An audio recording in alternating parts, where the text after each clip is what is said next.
దుబాయ్లో IT and health care సెక్టర్లో చదువుకొని స్థిరపడాలని ఉందా? ఇప్పుడే సంప్రదించండి ఆర్బిట్ గ్లోబల్ ఎడ్యుకేషనల్ సర్వీసెస్. ఈ వీడియో చివరి వరకు చూడండి, ఎందుకంటే ఇది మన దేశ విద్యా వ్యవస్థను కుదిపేసిన ఘటన. ఇటీవల ఒక జాతీయ స్థాయి ఏఐ ఈవెంట్ జరిగింది.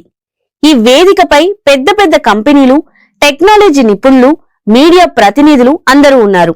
అక్కడ గాల్గోటియస్ యూనివర్సిటీ ఒక రోబో డాగ్ ను ప్రదర్శించింది. అది చూసిన వాళ్ళు అనుకున్నారు, ఇండియన్ యూనివర్సిటీ ఇంత అడ్వాన్స్ అయిందా? ఇది విద్యార్థులు తయారు చేసిన ఆవిష్కరణేనా?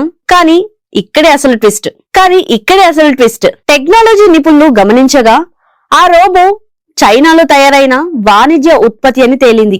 ఆన్లైన్ లో డబ్బులు పెట్టి ఎవరికైనా కొనుగోలు చేయగలిగేది. అంటే ఏమిటి? మన దేశంలో తయారు చేయలేదు, మన విద్యార్థులు రూపొందించలేదు, కానీ తమ ఆవిష్కరణలా ప్రదర్శించారు. ట్విట్టర్, ఇన్స్టాగ్రామ్, యూట్యూబ్ అన్ని ఒక్కసారిగా హాట్ టాపిక్ గా మారాయి. ట్రోలింగ్ మొదలైంది, మీమ్స్ వచ్చాయి. ఇదేనా మన ఇన్నోవేషన్ అనే ప్రశ్నలు వినిపించాయి.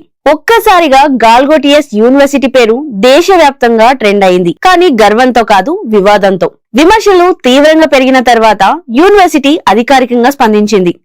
వారు చెప్పింది ఏమిటంటే, మేము కావాలని మోసం చేయలేదు, ఇది ఒక అపార్థం మాత్రమే.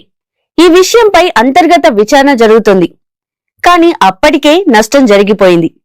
ఇది ఒక గాల్గోటియస్ యూనివర్సిటీ సమస్యేనా, లేదా మన విద్యా వ్యవస్థలో నిజమైన పరిశోధన కంటే మార్కెటింగ్ కు ఎక్కువ ప్రాధాన్యం ఇస్తున్నామా? విద్య అంటే కేవలం పెద్ద పేరు కాదు, విద్య అంటే నిజాయితీ, విద్య అంటే జ్ఞానం. ఈ ఘటన మనకు ఇచ్చే హెచ్చరిక: విద్యార్థులు మోసపోవద్దు. పేర్లకు కాదు, నాణ్యతకు విలువివ్వండి. తల్లిదండ్రులు అడ్మిషన్ ముందు తప్పకుండా ఆలోచించాలి, ఎందుకంటే ఒక తప్పు నిర్ణయం ఒక విద్యార్థి భవిష్యత్తునే మార్చేస్తుంది.